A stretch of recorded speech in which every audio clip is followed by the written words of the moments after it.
ಓಂ ನಮೋ ಭಗವತೆ ವಾಸುದೇವಾಯ. ಓಂ ಶ್ರೀ ಗುರುಭ್ಯೋ ನಮಃ. ನಮಸ್ಕಾರ. ಇವತ್ತು ಕಲ್ಯಾಣ ಭಾಗ್ಯದ ಬಗ್ಗೆ ತಿಳಿಸ್ಕೊಡ್ತಾ ಇದ್ದೀನಿ. ನಿಮ್ಮ ಮನೆಯಲ್ಲಿ ಮಗನೇ ಆಗಿರ್ಬೋದು, ಮಗಳೇ ಆಗಿರ್ಬೋದು, ಅಣ್ಣ ತಮ್ಮದಿರು, ಅಕ್ಕ ತಂಗಿರು ಯಾರೇ ಇರ್ಬೋದು, ಅವ್ರಿಗೆ ಮದುವೆ ಮಾಡಬೇಕಂತ ಟ್ರೈ ಮಾಡ್ತಾ ಇರ್ತೀರಾ. 10 ವರ್ಷದಿಂದ ಟ್ರೈ ಮಾಡ್ತೀರಾ. ಅವ್ರಿಗೆ 22 ವರ್ಷದಿಂದನೇ ಶುರು ಮಾಡ್ತೀರಾ. ಆದ್ರೂ 30, 32, 34 ಹೋದ್ರೂ ಅವ್ರದ್ದು ಆಗ್ತಾ ಇರಲ್ಲ. ತುಂಬ ಟೆನ್ಷನ್ ಮಾಡ್ಕೋತೀರಾ. ಜಾತಕಗಳ ಪರೀಕ್ಷೆ ಮಾಡ್ತೀರಾ. ಕುಜದೋಷನೋ ಸರ್ಪದೋಷನೋ ಇದೆ ಅಂತಾರೆ. ಅದಕ್ಕೆ ಪರಿಹಾರ ಮಾಡಿಸ್ಕೊಂಡಿರ್ತೀರಾ. ಆದ್ರೂ ಮದುವೆ ಆಗಿರಲ್ಲ. ಕಾರಣ ಏನಪ್ಪ ಅಂದರೆ, ನಿಮ್ಮ ಮಕ್ಕಳ ಜಾತಕದಲ್ಲಿ 10ನೇ ಮನೆ, 6ನೇ ಮನೆ, 8ನೇ ಮನೆ, 12ನೇ ಮನೆ, 3ನೇ ಮನೆ, 1ನೇ ಮನೆ, ಈ ಥರ ಕೆಟ್ಟ ಕಾಂಬಿನೇಷನ್ನು ನಡೀತಾ ಇರುತ್ತೆ. ಅದು ಬಂದ್ಬಿಟ್ಟು ಅದು ದಶಾಭುಕ್ತಿ ಎಷ್ಟು ದಿವಸ ಇದೆ ಅಂತ ಚೆಕ್ ಮಾಡ್ಕೋಬೇಕು ನೀವು. ಎಷ್ಟೋ ಜನ ಪುರೋಹಿತರುಗಳಿಗೆ ಗೊತ್ತಿರುತ್ತೆ, ಜ್ಯೋತಿಷಿಗಳಿಗೆ ಗೊತ್ತಿರುತ್ತೆ, ಅವರು ಹೇಳಲ್ಲ. ಪೂಜೆ ಮಾಡಿಸ್ಲಿ, ಬರಲಕ್ಷ್ಮಿಗಳನ್ನ ಬರಲಕ್ಷ್ಮಿನ ಯಾಕೆ ಬಿಡಬೇಕು, ₹1,00,000 ₹1,000 ₹1,00,000 ಯಾಕೆ ಬಿಡಬೇಕು, ಖರ್ಚು ಮಾಡಲಿ ಬಿಡು, ಇಸ್ಕೊಳ್ಳೋಣ ಅಂತ ಎಷ್ಟೋ ಜನ, ಸ್ವಲ್ಪ ಜನ ಮಾಡ್ತಾರೆ, ಸ್ವಲ್ಪ ಜನ ಮಾಡಲ್ಲ ಈ ಥರ ಎಲ್ಲ.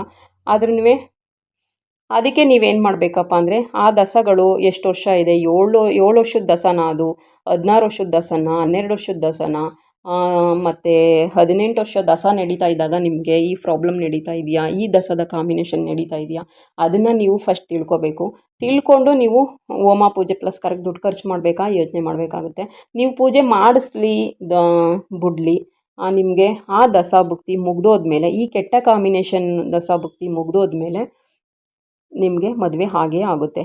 ಅಂದರೆ ಅದು ಮುಗ್ದು ನಿಮ್ಗೇನಾದ್ರು 7ನೇ ಮನೆ, 9ನೇ ಮನೆ, 2ನೇ ಮನೆ ನಡೀತಾ ಇದೆ ಅಂತ ಹೇಳಿದ ಪಕ್ಷದಲ್ಲಿ ನಿಮಗೆ ಮದುವೆ ಬೇಡ ಅಂದ್ರೂ ಮದುವೆ ಆಗುತ್ತೆ. ನಿಮಗೆ ಈಗ ಈ ಕೆಟ್ಟ ಕಾಂಬಿನೇಷನ್ ನಡೆಯುತ್ತಾ ಇರೋ ಟೈಮಲ್ಲಿ ನಿಮಗೆ ಏನು ಮನಸ್ಥಿತಿ ಇರುತ್ತೆ ಅಂತ ಅಂದರೆ, ಹುಡುಗಿ ಓದಿರಬೇಕು, ಹುಡುಗ ಓದಿದರೆ, ಹುಡುಗ ಇಂಜಿನಿಯರೋ ಡಾಕ್ಟ್ರೋ ಇದ್ದರೆ, ನನ್ನ ಮಗನಿಗೆ ಬರೋ ಸೊಸೆನೂ ಅದೇ ಥರ ಓದಿರಬೇಕು ಅಂತ ಇಷ್ಟಪಡ್ತೀರಾ. ಮತ್ತು ಅವಳು ಕೆಲ್ಸಕ್ಕೆ ಹೋಗಬೇಕು, ಮನೇಲಿ ಕೂತ್ಕೋಬಾರ್ದು, ಅವಳು ಕೆಲ್ಸಕ್ಕೆ ಹೋಗಬೇಕು, ಅವಳು ದುಡಿಬೇಕು ಅಂತಲೇ ಇಷ್ಟಪಡ್ತಾ ಇರ್ತೀರಾ.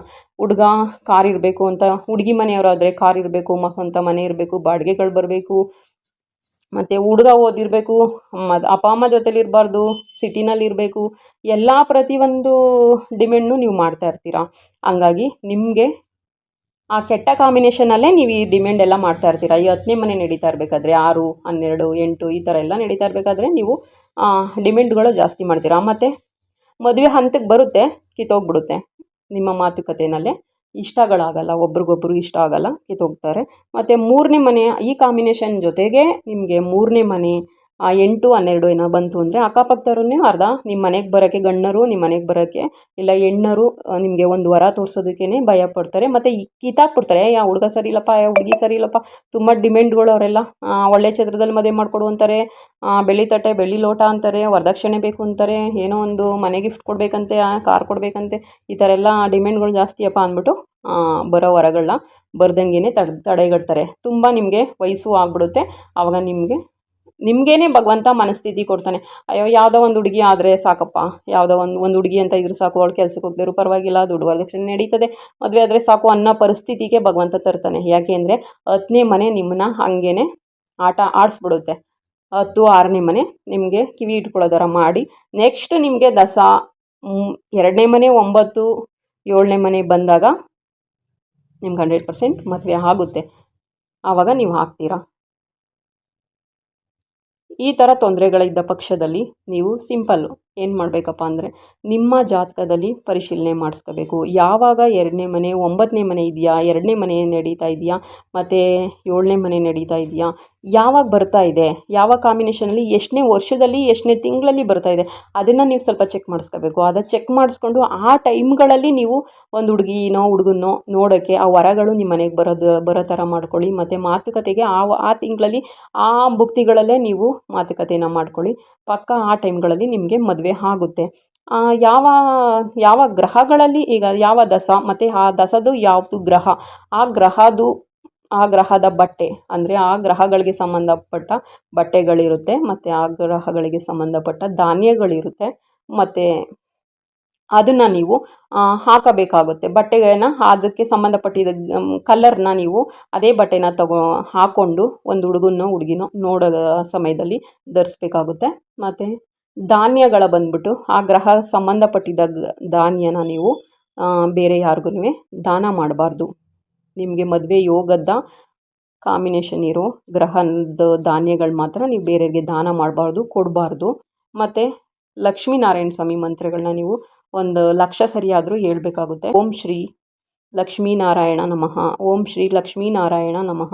ಇದನ್ನು ನೀವು 1,00,000 ಸರಿ, ನಿಮ್ಗೆ ಸಾಧ್ಯವಾದಷ್ಟು ಒಂದು 300 ಸರಿ ಆದರೂ ನೀವು ಜಪ ಮಾಡ್ಕೊಂಡು ಬಂದರೆ ನಿಮಗೆ ಮದುವೆ ಯೋಗ ಬರುತ್ತೆ. ಆ ಸೂಕ್ಷ್ಮ ಭುಕ್ತಿಗಳಲ್ಲಿ, ಅಂತರ್ಭುಕ್ತಿಗಳಲ್ಲಾರು ಮದುವೆ ಆಗೋ ಯೋಗ ನಿಮಗೆ ಭಗವಂತ ಕೊಡ್ತಾರೆ. ದುಡ್ಡು ಖರ್ಚು ಮಾಡಿ ಹೋಮ ಮಾಡಿ ಶಾಂತಿ ಮಾಡಿಸಿದ್ರೆ ಗ್ರಹಗಳಿಗೆ ಸಮಾಧಾನ ಆಗಲ್ಲ, ಮತ್ತು ಅವರು ಶಾಂತಿಗಳಾಗಲ್ಲ. ಅವರು ಕೆಲಸನೇ ಅದು. ಕಷ್ಟ ಕೊಡಬೇಕಂತ ಬಂದರೆ ಅದು ಕಷ್ಟ ಕೊಟ್ಟೇ ಕೊಡುತ್ತೆ. ಏಕೆಂದರೆ ನಿಮ್ಮ ಕರ್ಮ ಪ್ರಕಾರ ಅದು ಶಿಕ್ಷೆ ಕೊಡೋದಕ್ಕೇ ಜಾತಕದಲ್ಲಿ ಇರುತ್ತೆ. ಶಿಕ್ಷೆ ಹಾಗೆ ಆಗುತ್ತೆ. ಅದು ಕಡಿಮೆ ಮಾಡ್ಕೋಬೇಕು ಅಂದರೆ ಮಂತ್ರ ಮುಖೇನ ನೀವು ಮಂತ್ರಗಳು ಹೇಳ್ಕೊಂಡು ನಿಮ್ಮ ಕರ್ಮನ ಫಲನ ಕಡಿಮೆ ಮಾಡ್ಕೋಬೋದಾಗುತ್ತೆ. ಅಜ್ಜಿ ತಾತದ ಹಿರೀಕರು ನಿಮಗೆ ಸಮಾಧಿ ಅವ್ರದ್ದು ಗೊತ್ತಿದೆ ಅಂತಂದರೆ ಅಲ್ಲಿಗೆ ಹೋಗಿ ಒಂದು ಬಿಳಿ ಹೂವನ್ನು ತೊಗೊಂಡೋಗಿ ಸೋಮವಾರ ಬಿಳಿ ಹೂವನ್ನು ತೊಗೊಂಡೋಗಿ ಅಲ್ಲಿ ಸಮಾಧಿ ಹತ್ರ ಇಟ್ಟು ಒಂದು ನಮನ ಸಲ್ಲಿಸ್ಬಿಟ್ಟು ಬನ್ನಿ. ಬೇಗ ಕಲ್ಯಾಣ ಆಗುತ್ತೆ. ಕೆಟ್ಟ ಒಂದು ವೈಬ್ರೇಷನ್ನು ಕಡಿಮೆ ಆಗುತ್ತೆ, ಒಳ್ಳೆಯದಾಗುತ್ತೆ. ಸಮೀಪದಲ್ಲಿರೋ ಆಂಜನೇಯ ಬಜರಂಗಿ ದೇವಸ್ಥಾನಕ್ಕೆ ಹೋಗಿ ಅಲ್ಲಿ ನೀವು ಹಣ್ಕಾಯಿ ಪೂಜೆ ಮಾಡಿಸಿ 1 kg ಜಿಲೇಬಿನ ತೊಗೊಂಡು ಹೋಗಿ ಅಲ್ಲಿಗೆ ದೇವ್ರಿಗೆ ನೈವೇದ್ಯಕ್ಕೆ ಕೊಟ್ಟು ಅದನ್ನು ನೀವು ವಾಪಸ್ ತರಬೇಡಿ, ಅಲ್ಲೇ ಬಂದಿರೋ ಭಕ್ತಾದಿಗಳಿಗೆ ಕೊಟ್ಬಿಡಿ. ಇಷ್ಟು ಹೇಳ್ತಾ ವಿಡಿಯೋ ಮುಗಿಸ್ತಾ ಇದ್ದೀನಿ. ಎಲ್ಲರಿಗೂ ಒಳ್ಳೆಯದಾಗಲಿ. ನಮಸ್ಕಾರ.